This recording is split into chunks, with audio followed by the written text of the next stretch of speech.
membre du Conseil des droits de l'homme de l'Organisation des Nations Unies. Eh bien, c'était au thème de la 76e session ordinaire de l'Assemblée générale des Nations Unies. Que faut-il y dire et comment en est-on arrivé là? Précision à suivre dans ce 13 faux et archi-faux. Aucun cas de choléra n'est enregistré dans la commune de Yougou. Ainsi parlait le directeur départemental de la santé de la Donga pour apporter son démenti en ce qui concerne cette fausse information, cette fausse alerte qui circule dans les médias sociaux depuis quelques jours. On parlera insécurité sur place ici à Parakou. Faites attention, circulez dans les encablures des zones situées derrière l'université de Parakou et à haut risque des hors-la-loi sont tapis dans l'ombre et ciblent les populations environnantes.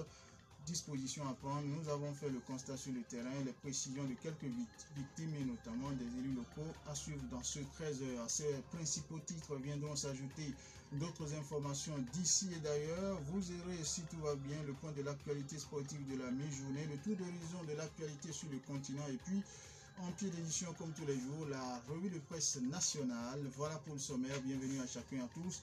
Merci de nous rejoindre et voici votre journal. Radio Fraternité 96.5. Fraternité FM. Et on démarre par cette bonne information. Le Bénin vient d'être élu membre du Conseil des droits de l'homme de l'Organisation des Nations Unies pour la période de 2022 à 2024. La candidature du Bénin a été présentée lors de la 76e session ordinaire de l'Assemblée générale des Nations Unies tenue par visioconférence à New York le 24 septembre dernier. À l'occasion, la vice-présidente Mariama Chabi Talata, dans son discours, a annoncé la candidature du Bénin au Conseil des droits de l'homme de l'ONU. Précisons que le Conseil des droits de l'homme est un organe intergouvernemental du système des Nations Unies chargé de renforcer la promotion et la protection des droits de l'homme dans le monde. À l'arrivée, sur les 192 votants, le Bénin a obtenu 189 voix et est donc siège désormais donc au sein de cette organisation. Nous y reviendrons avec d'autres réactions et précisions dans nos prochaines éditions. L'inspection forestière du Borgou a désormais un nouveau chef. Il s'agit du lieutenant-colonel Hervé Vincent de Paul Béhanzin. Il succède ainsi au lieutenant-colonel Théophile Sinadouirou qui aura passé plus de 4 ans à ce poste et appelé donc à d'autres fonctions. Un bilan satisfaisant selon ceux-là même. Selon eux, voilà, c'est fort de ce bilan qu'il exhorte donc le CIF entrant à lui emboîter donc le pas. Il faut préciser que la passation de commandement a eu lieu dans l'après-midi d'hier jeudi dans la cour de l'inspection forestière. C'était en présence des officiers des différents corps militaires, du personnel, des parents et autres invités. Occasion donc pour le personnel de féliciter le chef de l'inspection forestière sortant pour ses ambitions. Précision avec l'adjudant-chef Idrissou Tidjani, porte-parole du personnel.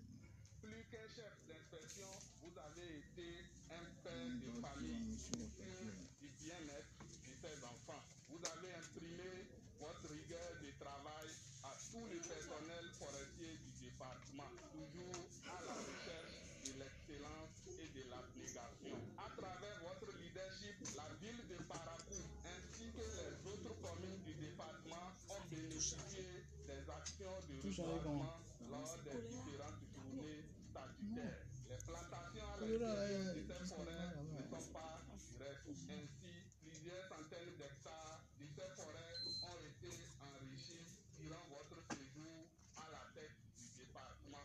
Aujourd'hui, vous avez été appelé à d'autres fonctions. Que l'Éternel des armées vous accompagne et guide vos pas. Monsieur le chef d'inspection forestière du Borgou entrant, nous vous invitons d'emboîter les pas à votre prédécesseur. Et le chef de l'inspection forestière du Borgou sortant a d'abord salué ses collaborateurs ainsi que les autorités pour leur accompagnement. Il déclare avoir mis l'accent au cours de son commandement sur l'éthique et le professionnalisme, ce qui lui a permis donc d'atteindre entre autres les résultats que voici. Lieutenant-colonel Théophile Sinadouirou, chef de l'inspection forestière sortant au niveau du Borgo. Au cours de mon commandement, plusieurs actions ont été menées avec des résultats et réalisations. On peut citer entre autres l'organisation chaque année de la campagne nationale de reboisement et la mise en œuvre du projet de reboisement intensif, le PRÉ, avec une production en moyenne annuelle de plus de 1 200 000 plants par an et par exemple, au titre de cette année en cours 2021, une production de 1 788 000 plants a été réalisée dans le département. Les entretiens des plantations réalisés en général et les traitements sylvicoles le long des axes routiers ont été des actions phares. Le suivi de la mise en œuvre des plans d'aménagement de 6 forêts classées dans le département du Borgo. Le suivi contrôle de l'exploitation forestière par lequel plusieurs infractions forestières ont été relevées. Ces infractions ont fait l'objet de transactions forestières et de ventes au profit du trésor public pour un montant de plus d'1 milliard de francs CFA de 2017 à ce jour. Et le chef de l'inspection forestière du Borgo, après avoir reçu le commandement, a d'abord salué sa hiérarchie pour la confiance placée en lui et son prédécesseur pour les résultats atteints. Il promet ensuite relever les défis qui attendent son service. Lieutenant-colonel Hervé Vincent de Paul Béanzin, qu'on écoute. Je m'appliquerai au mieux de mes connaissances et fidèle à mon sens élevé de devoir à répondre de façon adéquate aux exigences du secteur forestier à la tête de l'inspection forestière du Borgo, en arrimage avec l'ODD 15, à savoir préserver et restaurer les écosystèmes terrestres en veillant à les exploiter de façon durable, gérer durablement les forêts, lutter contre la désertification, enrayer et inverser le processus de dégradation des terres et mettre fin à l'appauvrissement de la biodiversité. Le département dont j'ai désormais la charge regorge de nombreuses ressources fauniques et floristiques de plus en plus menacées. Ces ressources méritent donc d'être protégées et gérées de façon durable pour le bien-être des générations actuelles et celles des générations à venir. Conservateur de première classe, Béanzin, Hervé Vincent de Paul, prenez votre commandement.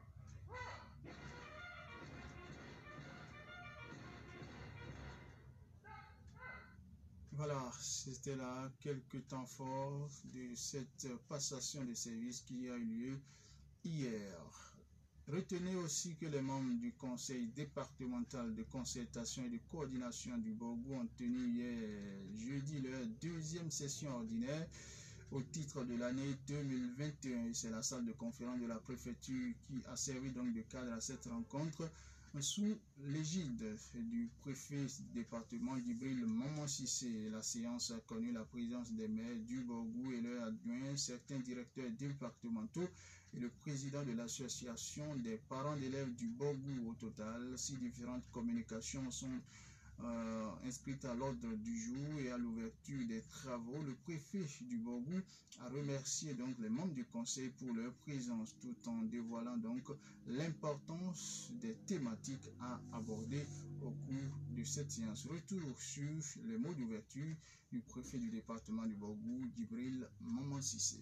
Chers membres du conseil départemental de concertation et de coordination, mesdames et messieurs, je me dois de rappeler à l'entame que le conseil départemental de concertation et de coordination a pour mission d'échanger sur les programmes de développement économique, social et culturel des communes. À ce titre, il doit veiller sur tous les aspects concernant la vie des communes afin d'assurer un développement harmonieux de l'ensemble du département et d'offrir de meilleures conditions de vie aux populations. C'est dans cette logique que s'inscrit le choix des différentes thématiques à aborder au cours de la présente rencontre. Chers membres du CDCC, mesdames et messieurs, les communes du Borgo qui en matière de bonne gouvernance se sont toujours bien illustrées si on s'en réfère aux différents résultats des audits PADEC ne doivent pas rester en marge de ce processus sanitaire. Pour ma part, je vous réitère ma disponibilité à vous accompagner pour qu'ensemble nous puissions contribuer au rayonnement des communes du Borgo et à l'amélioration des conditions de vie des populations. Persuadé que les présentes assises seront assorties de recommandations pertinentes, je vous exhorte, chers membres du conseil à accorder le plus grand intérêt aux communications et à prendre part à l'événement de l'échange. C'est sur ces mots qui se déclare officiellement ouverte la deuxième session du conseil départemental de concertation et de coordination du Borgo au titre de 2020.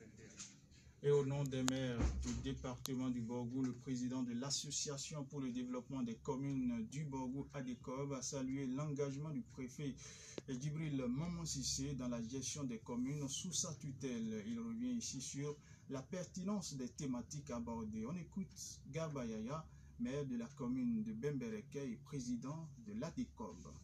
J'ajoute volontiers, monsieur le préfet, votre engagement qui se fait davantage remarquer par votre parfaite implication dans la mise en œuvre des activités de l'ADECOB, et j'en veux pour preuve votre forte contribution dans la réalisation des activités récentes, notamment l'élaboration du plan stratégique 2021-2028 de l'ADECOB, l'animation des ateliers de conception du nouveau programme Agora de la coopération suisse, l'évaluation des PDC3 des communes, les différents ateliers techniques relatifs à la gestion foncière, le CEPAC et j'en passe. Cet accompagnement permet en effet à notre association de disposer des outils pour sa gestion optimale et de renforcer sa légitimité vis-à-vis des communes du Borgou. Nous sommes là pour échanger sur les points très importants car abordant des problématiques telles que la sédentarisation des éleveurs, l'aménagement du territoire, la gestion des catastrophes, la scolarisation et le maintien des enfants à l'école. Ce sont là des préoccupations prioritaires de nos communautés à la base. Au nom des maires du Borgou, je tiens à vous remercier pour avoir choisi ces sujets pertinents qui seront au cœur des débats de la présente session. Il faut dire que bien d'autres communications ont été présentées, mais le plat de résistance de cette session a été la communication relative à la présentation du projet gouvernemental dédié à la sédentarisation des éleveurs au niveau du Bénin et celle relative à l'analyse des résultats scolaires au titre de l'année scolaire 2020-2021 préparée conjointement par les directeurs départementaux des enseignements maternels et primaires et son collègue du secondaire. Concernant la question de la sédentarisation des éleveurs au Bénin, la communication a présenté la nouvelle vision du président Patrice Talon par rapport à l'élevage pastoral et a rappelé les responsabilités des élus communaux pour la préservation des conflits entre éleveurs et agriculteurs. Suivant les précisions de Adamou Sambo Maman, le haut commissaire à la sédentarisation des éleveurs du Bénin, il est au micro de Habib Bonitouri. Il a parcouru avec un rôle et responsabilité, ce qui est attendu par rapport au maire. Surtout que nous sommes dans une vision aujourd'hui de réduire, de finir avec les conflits entre agriculteurs et éleveurs. Nous sommes également dans une vision de permettre à l'élevage de se dérouler de façon un peu plus raisonnable et de réduire les distances qui sont parcourues dans les périodes de sécheresse, surtout à la prochaine saison. Et rappeler également au maire les dispositions qu'il doit prendre, puisque la question de l'aménagement des couloirs, la question de la libération des couloirs, la question de l'identification des zones d'accueil, des zones de pâturage, des zones qui vont accueillir les transhumants, communes voisines, est de leur responsabilité. Il faudrait que les maires puissent d'abord anticiper. Également, la redynamisation des cadres de concertation qui existent pour les communes où ça existe et la mise en place de ces cadres de concertation pour les communes où ça n'existe pas. Nous avons abordé tous ces points avec les maires et surtout que les adjoints étaient présents. Je pense que c'est rappeler un peu le conseil communal à ses responsabilités. 13h, passé de 13 minutes, une pause, on se retrouve pour la suite.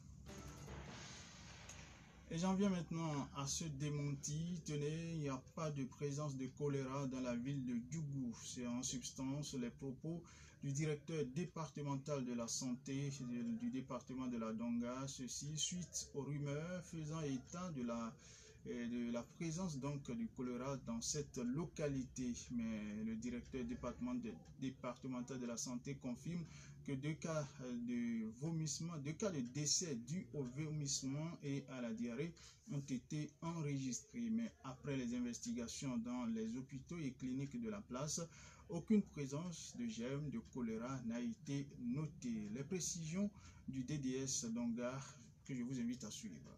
Nous avons recensé 15 cas de diarrhée suspecte de choléra, d'abord dans un premier temps, qui ont été notifiés dans les quartiers à savoir Angara Debout. Nous avons eu 7 cas là-bas, les Mambouzou. Nous avons 3 cas dans Dougou, 2 cas, Sassirou 2 cas et Zoutori 1 cas. Donc au total, nous avons eu 15 cas. Alors l'équipe d'investigation a commencé les recherches, y compris moi-même, on était descendu sur le terrain pour vérifier. nous avons vérifié les principaux signes là que nous avons constatés. Il y a eu effectivement des selles liquides et des vomissements. Mais souffrez que parmi les 15 cas que nous avons notifiés, il y a un seul qui présente seulement selle pathognomonique. Après les examens des selles au laboratoire, nous n'avons pas tout de suite le vibrio. On n'a pas eu la présence de vibrio. Le choléra, quoi. J'ai même, non, on n'a pas ça. Il faut dire que les résultats du laboratoire apportent comme résultat qu'il ne s'agit pas des cas de choléra, mais plutôt des cas d'intoxication alimentaire. Ceci après donc la célébration d'un mariage auquel ont pris part bon nombre de citoyens de la localité. Docteur Mahmoud Zongo, directeur départemental de la santé du département, qu'on écoute. Parallèlement, ce qu'il faut noter, c'est que nous avons déployé une équipe communautaire avec les relais communautaires qui sont allés sur le terrain pour vérifier. Il s'est révélé qu'il y avait eu un mariage organisé le 10 dans le quartier d'Angarabibou, au cours desquels les 8 personnes touchées avaient pris part. Selon certaines informations recueillies, c'est que le premier cas a présenté les symptômes le même jour, au regard, bien sûr, des circonstances de l'aspect macroscopique des selles. Après l'examen des selles, les résultats du laboratoire ont conclu à une infection alimentaire. Ça veut dire quoi? L'intoxication alimentaire. C'est une intoxication alimentaire, une salmonellose et autres infections digestives à respirer. Nous sommes en train de poursuivre notre recherche pour connaître l'agent pathogène, l'agent incliné, une gemme inclinée. En plus bref, retenez que les choses se précisent en ce qui concerne le déroulement des activités au cours de l'année académique 2021-2022. À travers un communiqué en date du jeudi 14 octobre 2021, le ministre de l'Enseignement supérieur et de la Recherche scientifique, Éléonore Yahi-Ladecan, a rendu public le calendrier officiel de cette nouvelle année universitaire. Il faut préciser que la rentrée est prévue pour démarrer le lundi 18 octobre 2021 et prend fin le vendredi 22 juillet 2022. La validation des inscriptions des étudiants est ouverte dans les universités publiques à partir du lundi 18 octobre et prend fin le lundi 31 janvier 2022. L'année universitaire est subdivisée en 2 semestres et le premier débute le lundi 18 octobre 2021 jusqu'au vendredi 4 mars 2022. Le second semestre débute donc du lundi 7 mars au vendredi 22 juillet 2022. Il faut signaler que les cours se dérouleront du lundi au vendredi et les universités publiques du Bénin vaqueront les dates et périodes de fêtes chômées, payées et des congés. On parle d'insécurité maintenant, je vous le disais en titre, insécurité dans les alentours de l'université de Parakou. 2 individus non encore identifiés sèment depuis peu la terreur dans le rang des étudiants et autres usagers avec un mode opératoire assez spécifique. D'abord, ils se familiarisent avec leurs victimes avant donc de les dévaliser. Quelques victimes se confient ici au micro de la rédaction. Il s'agit d'un jeune homme là et il se remorque qu'ils sont environ 2 et il s'arrête, il vous demande, il commence à citer des noms probables que vous pouvez connaître et si vous avez ma chance vous dites oui. Il y a oui c'est telle personne qui m'a envoyé et il m'a dit que votre portable a un souci là et en tout cas il arrive à mélanger les choses, il prend son portable par il part. Ils se sont approchés de moi et puis celui qui conduisait l'a appelé comme si on était amis. Donc il m'a dit bonsoir, comment tu vas? Ça fait 2 jours. Donc j'ai essayé de m'approcher de la personne et voir vous êtes qui parce que c'était dans le noir. Donc je n'avais pas bien vu le visage. Et quand je m'approchais, il a reconnu mon supérieur. Et comme il sait que c'est quelqu'un d'influent dans le campus, il a pris sa moto et il a démarré. Autour du campus, il y a des voleurs de téléphone, de moto qui arrêtent les étudiants.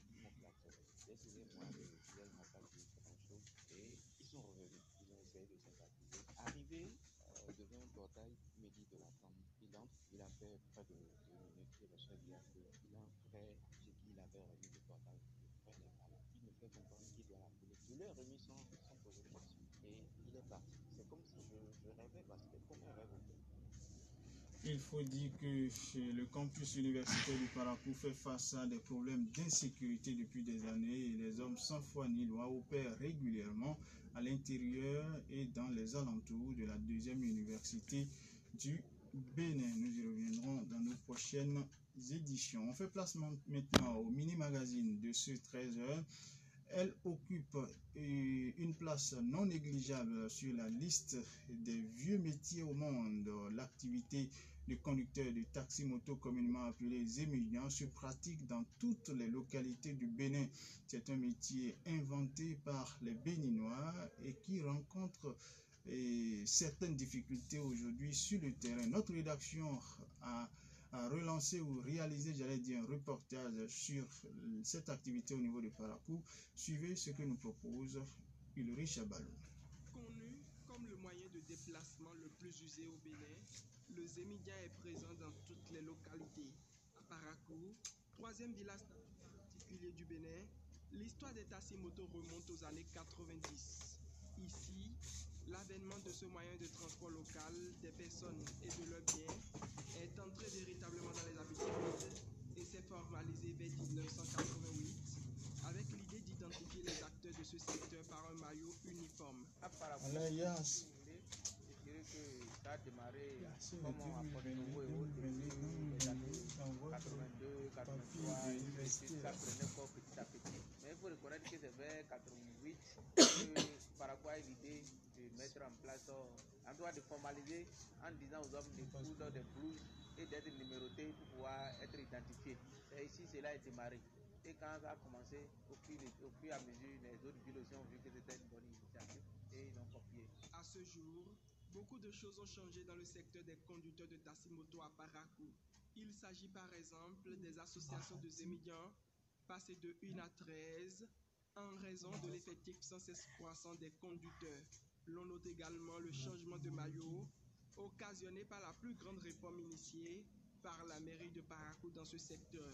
Changement également au niveau du moyen roulant utilisé par ces conducteurs. Par rapport à sa consommation, par rapport, c'est-à-dire au plaisir que l'on sent quand tu es sur la natte, ça fait que les gens ont abandonné les autres motos. Surtout les clients ont préféré que ça soit celui-là qui a une matte les fait déplacer, parce que c'était de luxe. Aujourd'hui, c'est la moto Bajaj.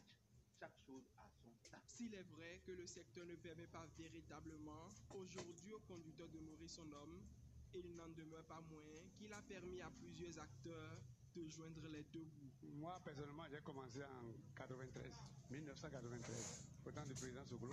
Ça marche, et je sais bien comment je roule. C'est dedans, moi, j'ai payé carré. C'est dans les construits. C'est là qui maintenant vont à l'école. C'est ceux qui ont BAC, c'est ceux qui ont BPC, ceux qui ont c'est dedans que j'ai fait. C'est une organisation que je m'organise un peu. Parce que je ne demande pas ce qui me dépasse. Des difficultés submergent cependant le secteur. L'insécurité en premier rang. Moi qui est ici, là, ils m'ont braqué à Bakerou. Là, on casse caillou là. Donc, dans Zémilian, il faut être attentif, il faut être vigilant. Avant, là, on a commencé Zémilian, avant, on n'a pas braqué, on n'a pas de bandits, on n'a pas de volets. Tu peux être à moto dehors, tu vas sortir, revenir, prendre ça. Maintenant, actuellement, Zémilian n'a pas de confiance. Les Zémilians de Parakou sont également confrontés à d'autres difficultés qui méritent des solutions de la part des autorités à divers niveaux. Au-delà de tout, le Zémilian reste un moyen de transport public inventé par les Béninois. C'est une activité qui mérite plus d'attention de la part des autorités de la ville de Parakou et celle du Bénin.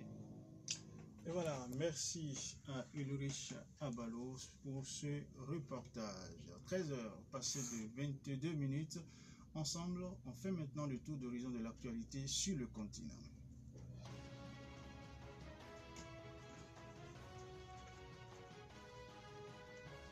Le voyage sur le continent, c'est avec vous, Daryl Medingan Fagla, bonjour. Bonjour, Moudachou Akapo. Direction le Nigeria, où l'armée annonce la mort du chef local du groupe d'État islamique.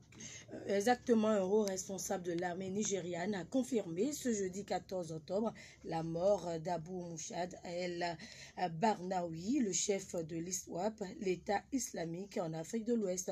Les luttes de pouvoir entre groupes djihadistes ont redoublé d'intensité depuis la mort d'Aboubacar Chenko, le chef historique de Boko Haram, au mois de mai dernier. Celui-ci s'était suicidé lors d'un affrontement avec les hommes de l'État islamique mené par Abou Mouchad al-Barnaoui.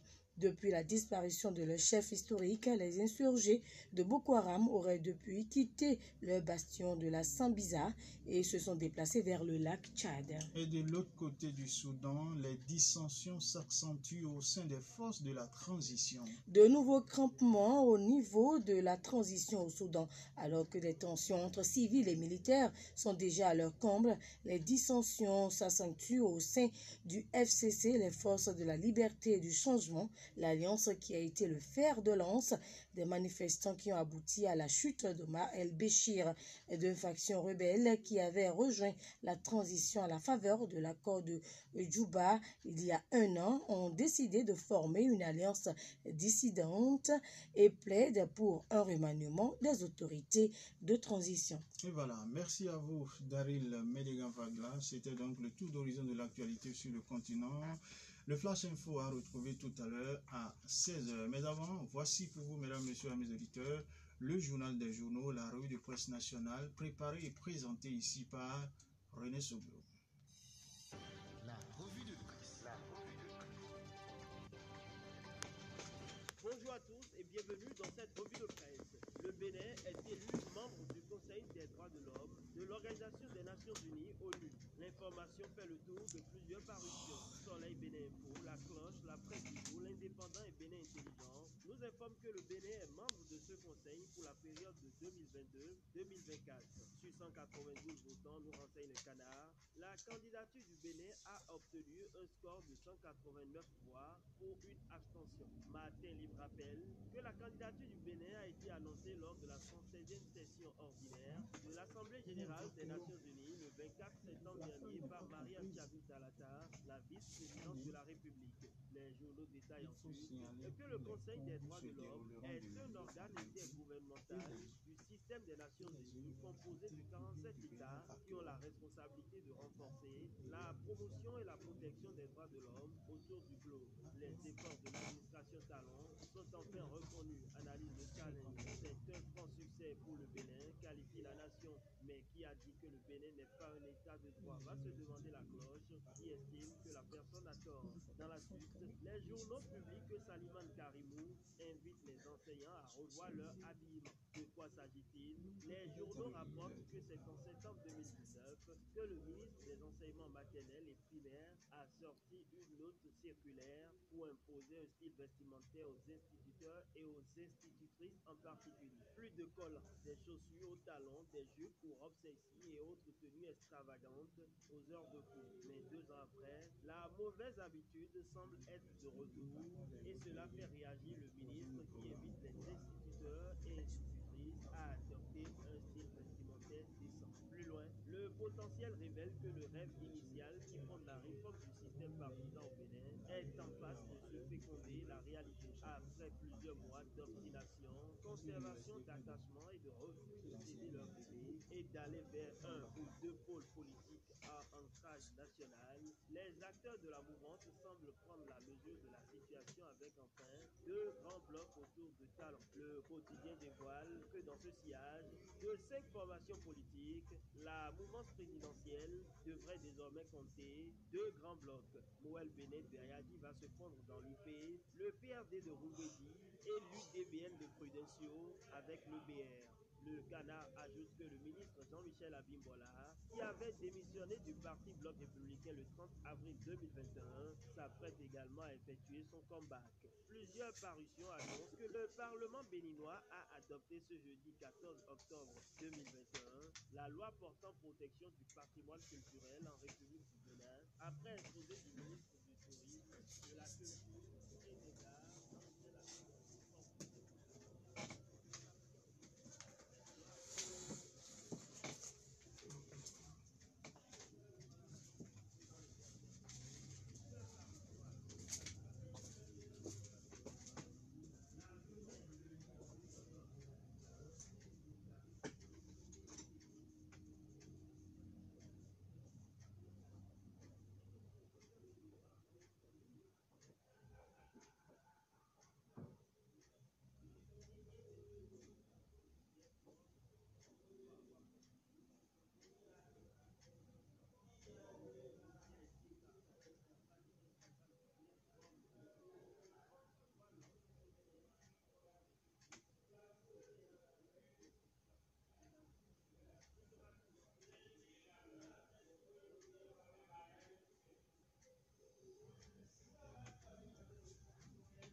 La demi-heure de l'info de ce vendredi se referme ainsi. Retenez pour l'essentiel qu'on a apporté cette information. La bonne nouvelle, le Bénin, qui est désormais membre du Conseil des droits de l'homme de l'Organisation des Nations Unies, eh bien, c'était au thème de la 76e session ordinaire de l'Assemblée générale des Nations Unies, qui est tenue à New York, le Bénin, qui a pu obtenir sur 192 votants 189 voix. Et puis, ce démenti, faux et archi-faux, pas de cas de choléra détecté à Djougou, ainsi parlait le directeur départemental de la santé de cette localité, suite donc à ces folles rumeurs et alertes qui évoquent des cas de décès liés au choléra dans le département. Et puis, on a parlé également insécurité dans les alentours de l'université de Parakou, des hors-la-loi qui ciblent les étudiants et bien d'autres usagers vivant dans la zone. Moudachiro Akapo, c'est mon nom. Je me suis fait le plaisir de vous servir avec la collaboration technique de Lydie Meou. Ibrahim Bakounouré, lui, a assuré la mise en ligne sur la page Facebook de cette édition Fraternité Midi Magazine de ce vendredi. Nous sommes bien sûr le 15 octobre de l'an 2021. Bon après-midi à chacun et à tous.